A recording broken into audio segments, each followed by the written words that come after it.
You ever notice how someone's personality just kind of shifts once they get a promotion or some kind of authority? Yeah, that's not just in your head. Power is so much more than just being the boss. It's this incredibly potent psychological force that can totally change how we think, how we feel, and, how we treat other people. Okay, let's get right into it. Because that's the real question, isn't it? We're going to look right past the fancy titles and the corner offices and peek directly into the brain to see what is actually going on when we're in charge. And I gotta tell you, the science here is both absolutely fascinating and, honestly, a little bit scary. So here's our game plan for this explainer. First, we'll talk about why power is like a double-edged sword. Then we'll look at the upside, the good stuff that gives leaders an edge. After that, we'll dive into the dark side and see how it can make empathy just fade away. We'll get into the actual neuroscience of how power rewires you. And finally, and this is the most important part, we'll go over some real practical strategies for staying grounded when you've got it. So let's kick things off with this core idea. It's really tempting to think of power as just a tool, something you use, but it's not. It's more like a powerful chemical. It can fuel incredible things, but it also comes with some serious side effects for the person using it. This quote just nails the central problem, right? The very same thing that drives a leader to be effective, that confidence, that push, can get twisted by power into pure arrogance. It's a really fine line, and it is shockingly easy to slip. In fact, scientists have a name for this psychological tug-of-war. Okay, so this might look a little academic, but it is the key to understanding everything. The approach inhibition theory basically says that power acts like a switch in your brain. When you have power, the go-for-it system lights up. You're all about rewards, opportunities, getting what you want. But when you don't have power, the whoa, hang on system takes over. You're way more focused on threats, rules, and consequences. I mean, think about it. When you're the new person at a job, you're probably more worried about not messing up than you are about pitching some wild new idea. That's that inhibition system doing its thing. Let's break that down. On the one side, you have the powerful person in approach mode. They're thinking about goals, rewards, action. They tend to be more optimistic, they're more likely to take risks, and they just go for what they want. Then on the other side, you've got the less powerful person in inhibition mode. Their world is all about potential dangers, social rules, and what other people need. They're more cautious, they're better at reading the room. Now, what's crucial to get here is that neither one of these is good or bad. They're just different operating systems for getting through the day. And this split explains almost everything we're about to talk about.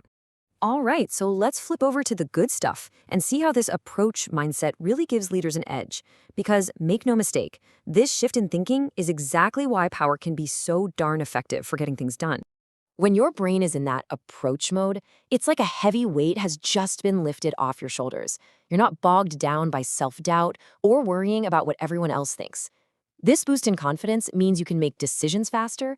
It helps drive innovation because you're less afraid to fail and more excited about that potential huge win. You get this laser-like focus on your goals, and you're way more willing to take smart risks to make them happen. This is the engine that drives progress.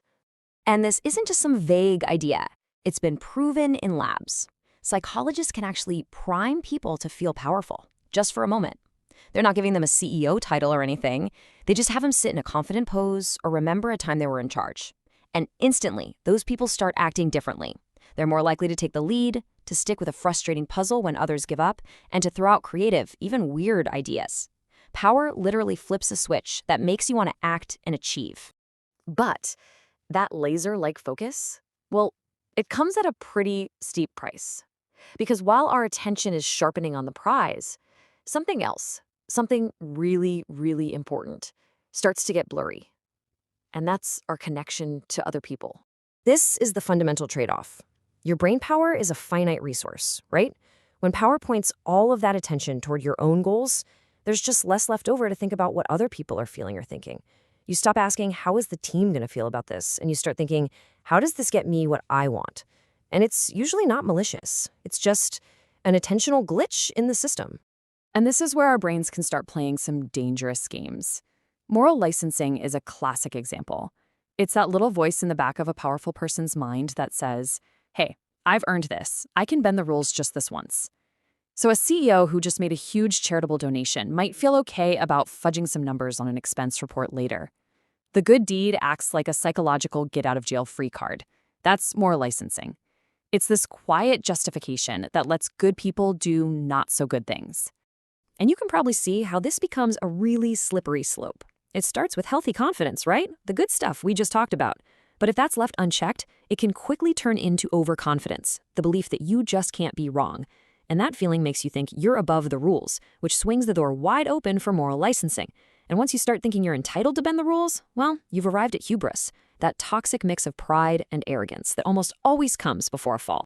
And again, the science on this is crystal clear. Study after study has shown that when you put people in a position of power, they not only get worse at reading emotions on other people's faces, but they're also more likely to cheat in a game, to lie in a negotiation, or, and this one is wild, to literally take candy from a bowl that's specifically marked for children. They do it just because they feel like they can. It's a consistent and pretty unsettling effect. So we've seen the what, the good and the bad. But how? How does power actually get inside our heads and start messing with the wiring in our brains? Well, the simplest way to think about it is like this. Power fundamentally shifts your focus away from other people and puts it squarely on your own goals. It's like putting on a pair of blinders. You can see the finish line with stunning clarity, but you start to miss everything that's happening on the sidelines, including the people who are running the race with you.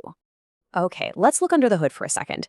Neuroscientists have found that having power lights up the exact same reward circuits in the brain that go crazy for things like delicious food, winning money, or even addictive drugs.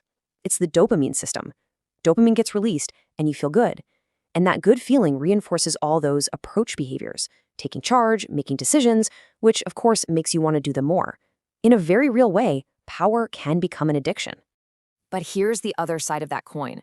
While the reward system is lighting up like a Christmas tree, another part of the brain starts to go dim.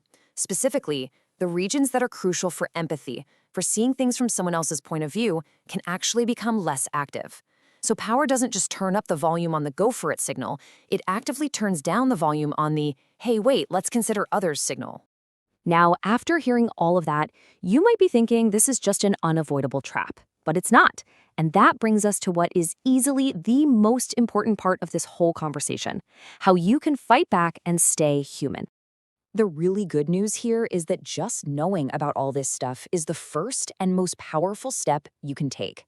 Simply being aware of these psychological and neurological traps puts you in a much, much better position to avoid them. These effects are strong, for sure, but they are absolutely not inevitable. So what's the game plan? Well, it all comes down to being intentional. First, you have to actively go looking for honest feedback, especially from people who will tell you what you don't want to hear.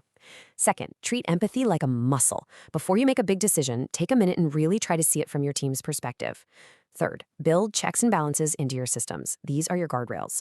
Fourth, make it a habit to publicly and specifically praise the work of others. It forces your brain to focus on the team, not just on you.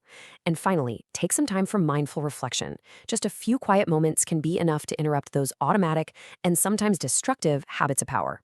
And in the end, it all comes back to where we started. Power is a double-edged sword. It can build amazing things, or it can cause incredible damage. It can bring out the best in us, or the absolute worst. The difference isn't in the power itself. It's in the awareness, the humility, and the choices made by the person holding it. By understanding how it messes with our heads, we can choose to wield it for good. Hey, if you found this breakdown valuable or you learned something new, do me a favor and hit that like button. It really does help get this information out there. And I want to leave you with one final thought. We always hear that old saying, power reveals character. But what the science is telling us is that it's actually more complex. Power doesn't just reveal who you are, it actively shapes who you become. So the real question for all of us is this: how will you let it shape you?